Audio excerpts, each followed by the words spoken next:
He este vídeo para enseñarte cómo se usa de forma muy básica y rápida cualquier polímetro. Vamos a ello. Antes de empezar, vamos a hacer un repaso rápido sobre lo que puede hacer un multímetro. Básicamente se trata de un equipo multifunción que puede hacer las medidas básicas. En este caso, podemos medir voltaje en alterna, voltaje en corriente continua. Aquí, en esta posición, podemos hacer varias medidas, como es la medida de condensadores, de diodos o medida de continuidad. Ahora lo veremos. Aquí, si le ponemos una sonda de temperatura, este polímetro podría hacer como termómetro, pero aquí lo vamos a utilizar para medir milivoltios en corriente continua y en corriente alterna. Lo mismo pasa con los miliamperios o con microamperios. Vamos a ello. La primera medida que voy a realizar es el voltaje en corriente alterna. Debemos estar muy atentos a cómo conectamos las sondas. Todos los voltímetros, todos los polímetros tienen una forma similar de conectarse. El común, que suele ser la punta negativa, no se suele mover, por lo que se queda aquí conectado. Pero tendremos que estar muy atentos en cómo conectamos la punta positiva. Por ejemplo, en este caso, estos dos sockets son para amperios, para medir intensidad. Y en la otra punta tenemos la medida de resistencia, voltaje, condensadores y de diodos. Entonces lo dejamos aquí. Ahora, simplemente la única precaución que tenemos que tener aquí cuando medimos voltaje en corriente alterna es que si medimos en casa tenemos esos 230 voltios y tenemos que tener cuidado de no cruzar las puntas porque haríamos un cortocircuito. Así que simplemente ponemos uno en el neutro y otro en la fase y tenemos esos 230 voltios. Ahora, la segunda medida, para medir voltaje, pero esta vez en corriente continua. Por ejemplo, para medir la salida de una fuente de alimentación o de una pila. Así de simple. Lo que sí que tenemos que tener en cuenta ahora es que las baterías, las pilas, la fuente de alimentación tienen polaridad. Entonces tendremos que estar atentos de poner la punta positiva en el positivo de la pila o de la salida que tengamos. Sin más, no hay más. También tener en cuenta de no tocar las puntas con la mano porque puede falsear la medida. En este caso aquí tenemos un voltio con 2, vemos que esta pila está gastada, pero bueno, nos sirve para tener esa medida en corriente continua. Ahora, estamos en un modo, en este voltímetro, en este polímetro, en multifunción. En esta misma posición podemos medir resistencia, diodos, tenemos el pitido de continuidad y también podemos medir condensadores. Cada polímetro lo va a tener de una manera, pero normalmente podemos hacer estas medidas con cualquier polímetro básico. Así que mirar. Ahora, estaría puesto en resistencia. Vemos que ahora mismo tenemos el circuito abierto, si lo juntamos, ahí nos da la continuidad. Hace el balance automático para medir y vemos que tenemos 0 ohmios.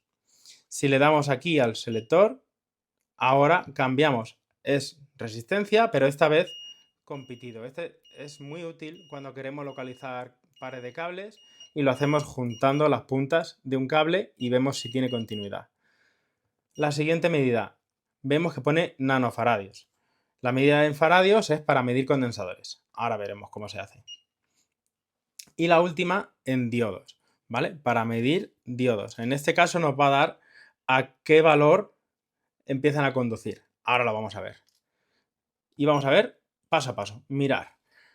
En resistencia, cuando medir resistencias, sobre todo en resistencias de valores altos, intentar ponerlas en placas board como esta o en su circuito con las patillas sueltas, pero nunca lo sujetéis con la mano. Por esto, mirar. Aquí vemos que esta resistencia de 47 kiloohmios nos está dando ese valor casi exacto. Por la tolerancia nunca va a ser exacto, pero si tocamos con los dedos, vemos que ese valor cambia. Por eso digo que midáis siempre en una placa o midáis sin estar tocando con las manos. Porque si medimos así, como estaba haciendo, ese valor de 47 kiloohmios que nos estaba dando cambia. Porque al final se está poniendo en paralelo la resistencia de nuestro cuerpo. Seguimos sin salirnos de este modo multifunción. Le hemos dado al selector, bueno, le vuelvo a dar, antes estábamos en resistencia y si le doy otra vez vemos que se enciende ahí ese iconito que indica que cuando juntamos las puntas pita. Esto es muy útil para cuando queremos localizar un par de cables, si tiene continuidad al final, pues simplemente nos indica con ese valor, con ese pitido. ¿Vale? Aquí sí que da igual que juntemos con los dedos, porque aquí no importa. Aquí lo que está midiendo es continuidad. Aquí debe haber una continuidad directa para que se produzca ese pitido. Es muy útil para localizar pares de cable. La siguiente medida que vamos a hacer es el condensador. Aquí vemos que está midiendo ya en faradios, nanofaradios, porque tenemos el circuito abierto y él va a intentar ajustarse. Y vamos a hacer lo mismo que con la resistencia. Vamos a ponerla en una placa board o en algún sitio donde no toquemos con los dedos, porque vamos a falsear su valor. Aquí tenemos un condensador que, según su ficha, es de 470 nanofaradios y vamos a verlo. Es un condensador de poliéster, por lo que no tiene polaridad. Vemos que no son 470 exactos, pero ahí entra en juego la tolerancia y vemos esos 460. ¿Veis lo que digo que de las manos, si tocamos con los dedos, falseamos la medida? Y ahora sí, mirar, este condensador era de poliéster, por lo que no tiene polaridad, da igual que pongamos positivo y negativo, que nos va a dar ese mismo valor. Pero si tenemos un condensador electrolítico, sí tienen polaridad. Vais a ver que aquí tenemos dos formas de identificar el positivo y el negativo. Por una parte, el negativo siempre va a estar indicado con esa banda, pero también tenemos esa patita larga que indica que es el positivo. Y para medirlo, más de lo mismo. Lo ponemos en la placa o en cualquier soporte y atentos ahora a cómo está colocado. Es decir, este es el negativo, pues la punta negativa tenemos que ponerla en su sitio. Y ahora volvemos a ver cómo se ajusta. Esta vez, si veis, ha cambiado de escala a microfaradios y tenemos esos 212 microfaradios del condensador. Deberían ser 220, pero igual, entra en juego la tolerancia de cada componente. La última medida que vamos a hacer en esta sección es la medida de diodos. Ahí lo tenemos. Mirad, un diodo básicamente es un componente que conduce electricidad en corriente continua solo en un sentido. ¿Vale? Viene marcado con una franja que es el negativo y simplemente tendremos que estar atentos ahí en medir el negativo con el negativo y el positivo con el positivo. Lo mismo, sin tocar las puntas. Y esos 0,5 voltios que nos indica aquí es cuando el diodo empieza a conducir electricidad. Es decir, hasta que no se llega a ese valor de 0,5 voltios, el diodo, digamos que se comporta como un aislante. Una vez que superamos ese valor de 0,5 voltios y lo polarizamos correctamente, se comporta como un conductor. La siguiente medida, milivoltios.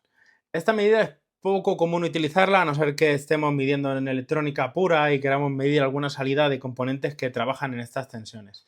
En electricidad se utiliza muy poco o nada. Para que veáis lo sensible que es, incluso podemos medir la tensión que genera nuestro cuerpo, entre comillas. Estas son señales de radio que se pasan a través del cuerpo y ahí se ven reflejadas. Y ahora mirar, porque aquí es donde siempre alguna vez nos hemos equivocado. Ahora queremos medir miliamperios, es decir, la intensidad del circuito. Como nos indica el propio fabricante, tendremos que cambiar la punta de sitio. Nos iríamos aquí, en este caso a miliamperios, porque vamos a medir intensidad en un circuito pequeño. ¿Y cómo se hace? ¿Cómo se hace esta medida? Habría que poner las puntas rompiendo el circuito. Aquí vemos un circuito básico, que es una resistencia con un diodo. Abrimos el circuito, en la punta positiva ponemos la alimentación, es como si esto actuara como un cortocircuito, y aquí empezamos y cerramos el circuito. ¿Qué medida tenemos? 3 miliamperios, que es el consumo de ese diodo. Vemos que el circuito sigue funcionando, el polímetro está haciendo de interruptor, vemos que si lo quitamos deja de funcionar y si lo volvemos a poner, ahí lo tenemos, vuelve a funcionar y tenemos esa medida de intensidad. En este caso, 3 miliamperios y atentos en corriente continua. Ahora vamos a hacer la medida de intensidad, pero en corriente alterna. Ahí vemos que hemos puesto ya el selector en corriente alterna. Antes estaba en corriente continua y ahora en corriente alterna. Vamos a medir además en 230 voltios, lo que tenemos en casa. Mirar, no sé si se llega a apreciar bien, pero aquí tenemos el neutro de la alimentación, que está directamente puesto en la bombilla, fase, y aquí estaría puesto la fase de la bombilla. ¿Qué hacemos entonces? Utilizamos el polímetro como conductor. Esto ahora mismo tiene continuidad. Estas dos puntas, donde las pongamos, va a actuar como un interruptor cerrado. Por lo tanto, atentos a la entrada de alimentación de la lámpara y a fase. Aquí, a ver si puedo. Ahí lo tenemos. Vemos que la bombilla se enciende y nos da esos 26 miliamperios de consumo de la bombilla. Muy atentos porque cuando estamos haciendo la medida aquí en intensidad, que cambiamos la punta de sitio, el polímetro se comporta como un interruptor cerrado. Por tanto, si intentamos medir tensión con las dos puntas, vamos a hacer un cortocircuito y seguramente nos carguemos el fusible que lleva el voltímetro, el polímetro en el mejor de los casos. Así que atentos, cuando midamos en intensidad tiene que actuar como un interruptor, es decir, tenemos que intercalarlo en serie con la medida que vayamos a hacer. Y ahora, si la medida en amperios que vamos a realizar es del orden de 1 a 10 amperios, tendremos que poner la punta en esta posición. ¿Qué tenemos que tener en cuenta? Lo mismo de antes. Esto actúa como un interruptor cerrado. Nunca lo pongas a medir tensión, porque vas a hacer un cortocircuito. Y también tenemos que tener en cuenta que esa medida de 10 amperios solo se puede realizar durante unos segundos. No podemos utilizarlo como medida continuamente. Y la última medida que tiene este polímetro es la medida de microamperios. Por ejemplo, si queremos medir la salida de sensores electrónicos o medidas muy pequeñas, tendríamos que ponerlo en esta posición, ya que sería inferior a la escala de miliamperios. Las precauciones que tenemos que tener, las mismas de antes. Saber que esto se comporta como un circuito cerrado y que podemos hacer un cortocircuito si medimos en tensión, que debemos intercalarlo en serie y que debemos dejar la punta en su sitio, en miliamperios. Y con esto ya le hemos dado un repaso básico a cómo se utiliza un polímetro. Y si tienes alguna duda, dímelo en comentarios. Buena energía.